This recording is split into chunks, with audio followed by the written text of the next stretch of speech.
Hello guys, and welcome to a whole new episode that I'm doing on YouTube.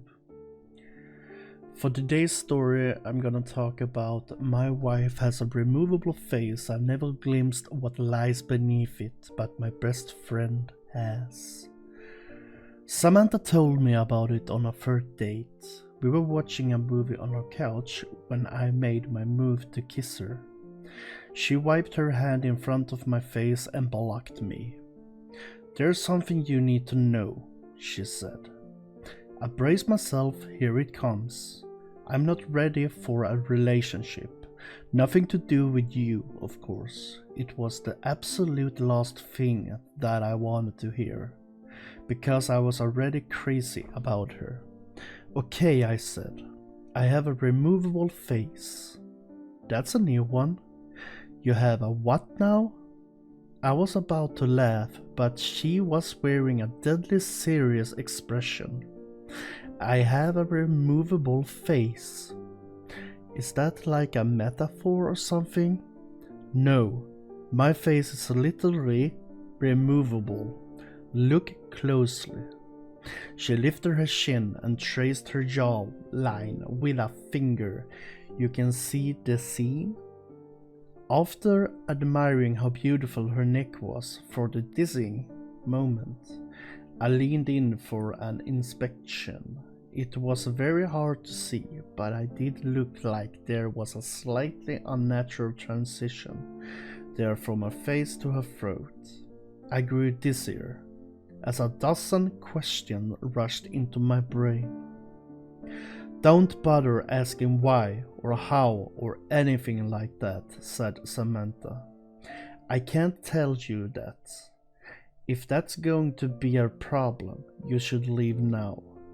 I'm letting you know this because I like you, and I want to take the next step, but this is non-negotiable." "Okay," I said, unsure of what was happening. "Not a problem. So what? You have a removable face. Who cares? It looks good. There's something else once a day, usually in the evening. I have to remove the face and disinfect the inside of it.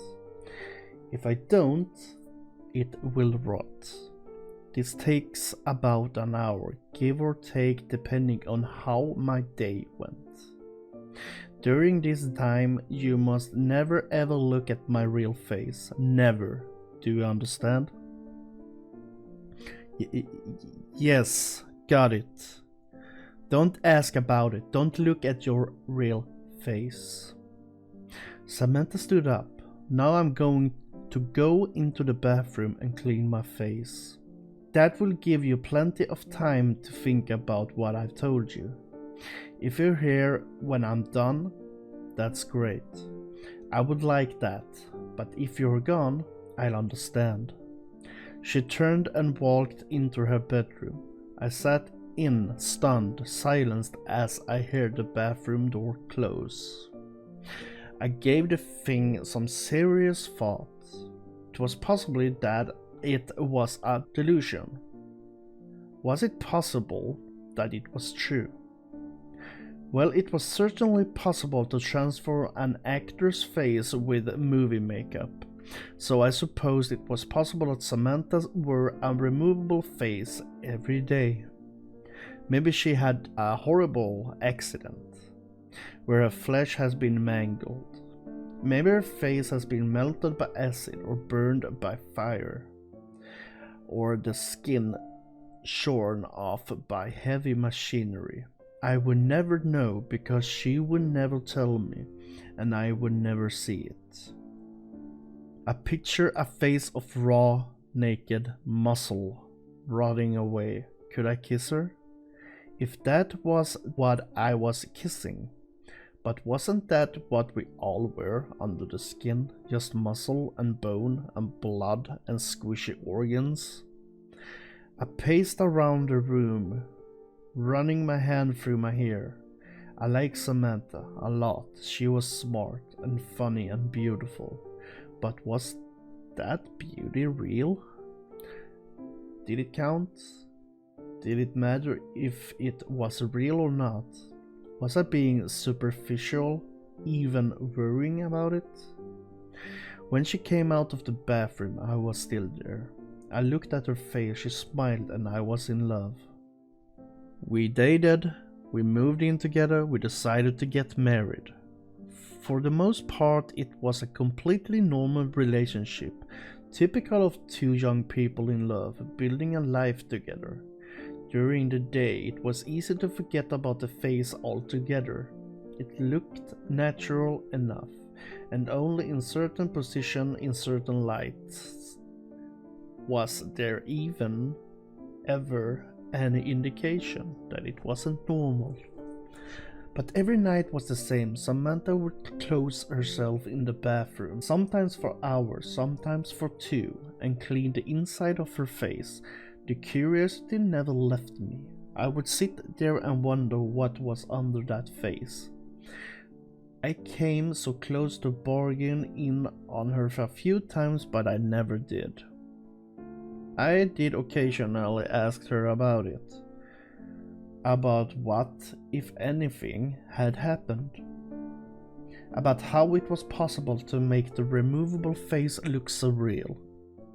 About what it really looked like underneath. I tried to coax her into showing me. Assuring her that I love her no matter what, and I didn't give a damn what a real face looked like. I was just curious, that's all. She never showed me or told me the story behind it. She didn't get upset at me unless I was really badgering her. She'd just shrug and say, "You know you can't see it. You know I can't tell you about it." I never told anybody about Samantha's removable face. It's not that she asked me not to. I just didn't think it was anybody's business. Except once, I did tell somebody.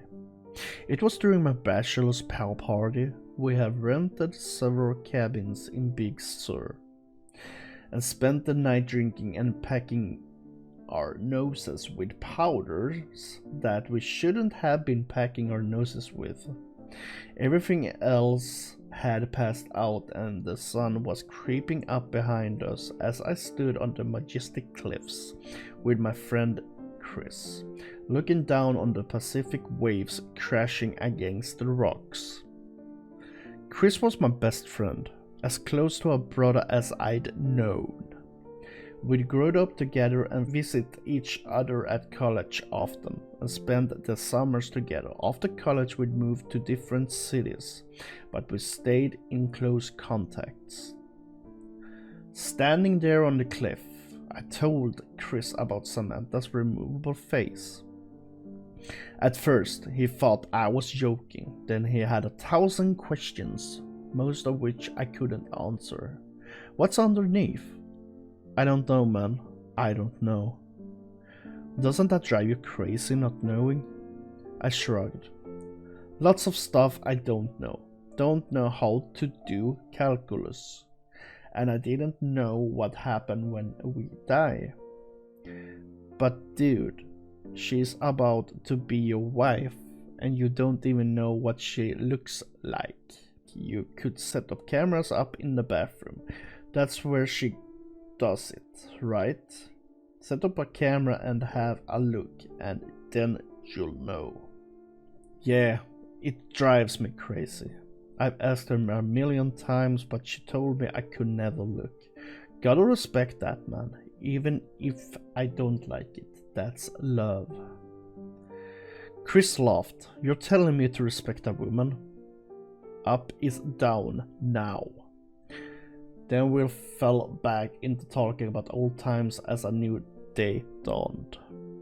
Chris was in town for business last week and planned on spending the week at our house. The conversation at the Big Sur had happened 4 years ago. and we hadn't spoken about Samantha's removable face, despite keeping in close contact and seeing each other as often as two people transforming into adults in different parts of the country can. It happened on Saturday evening. We were lounging lazily in the backyard, deep into the beer, having just finished with some grilled steaks, when I got a text from work. God damn it, I groaned. I have to make a work call. Seriously? Said Samantha, raising an artificial eyebrow. On a Saturday night? My biggest client. Baby, sorry. It is what it is, I guess, said my wife. I'm going to head inside and get cleaned up. Chris? Are you okay just hanging out for a bit? Chris smiled. It'll be fine. Got my beer, got some weeds to pull in your garden. God knows your lazy ass husband isn't going to do it. Those tomatoes are choking to death. It's a tragedy. I rolled my eyes and went into the side yard to make my call. 15 minutes into it, I heard the screams coming from inside. Both my best friend and my wife were wailing in terror. I dropped the phone and ran into the house and down the hall to our bedroom. Through the open door, I could see that the door to the master bathroom was also standing open. Don't come in, screamed Samantha. I don't have my face on. Call an ambulance. He looked. Oh God, he looked. She sounded desperate and truly horrified. That made me desperate and horrified. And I wanted to rush into the bathroom, but I knew suddenly that that would be a mistake. I knew suddenly that Samantha didn't want me to look at her real face. Not out of a sense of vanity, but for my own safety. Chris staggered backwards out of the bathroom. He was holding a straightened out paperclip, which he had used to pick the privacy lock. Now he was stabbing it again and again into his eyes, shouting gibberish. He was clearly in the depths of madness, and it turned my stomach to see him mutilate himself. Call a fucking ambulance, my wife screamed. Don't come in here, he fucking looked. I turned and ran back to the side yard, where my phone was laying in the newly mowed grass. My client was still on the line, asking what was happening, what all the screaming was. I hung up on him and called 911. When the paramedics arrived, Chris was having a seizure in the hallway. Samantha was stroking his head, sobbing. Her face was on, but it had been done hastily, and everything looked a little off. My world has been dark this past week. My best friend is in a psychiatric hospital on the suicide watch. He's completely blind and mostly catatonic, except when he slips into a violent babbling mania. The doctors are optimistic that his state is temporary, but they don't know the truth about what causes it. Because I told the paramedics that Chris had taken a large dose of psychedelic mushrooms and falling into psychosis. I saw no good reason to tell the truth about what had happened. Who would believe that one look at my wife's real face would make somebody insane? At best, we would be the subjects of a long investigation. At worst, we would have to prove that what we were saying was true by showing somebody Samantha's face. Then the same thing would happen again, and what after that? I had no idea, no interest in finding out. For Samantha's part, I knew that she would never consent to show anybody her real face, no matter what the consequences of refusal were. I didn't get a follow-up call from the police asking me to confirm my story. The hospital found no traces of psilocybin in Chris' blood, though that's not unheard of since it has a short half-life. If they end up testing his hair, I will likely be in a lot of trouble, but that's truly the least of my concerns. Samantha is in a state of her own. She still cleans the inside of her face, though not as regularly. And when she puts it back on, it's always crooked now. It is beginning to smell a little bit. I tried to assure her that it wasn't her fault. He knew. I told him that nobody was ever allowed to look at it. He knew. And then he broke into the bathroom. This is not on you, baby. Please talk to me. Not on me? That one look at my fucking face make people insane. Please. I just need some time alone. As for me, I'm doing my best to hold it together. Do you know what's strange though?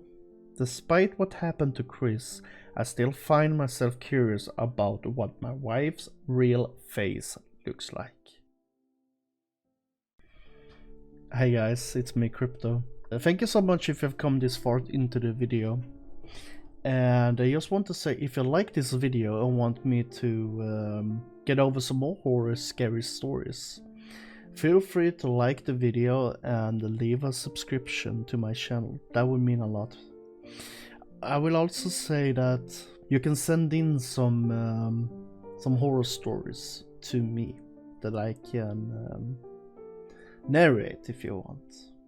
Have a good one, guys. Bye bye.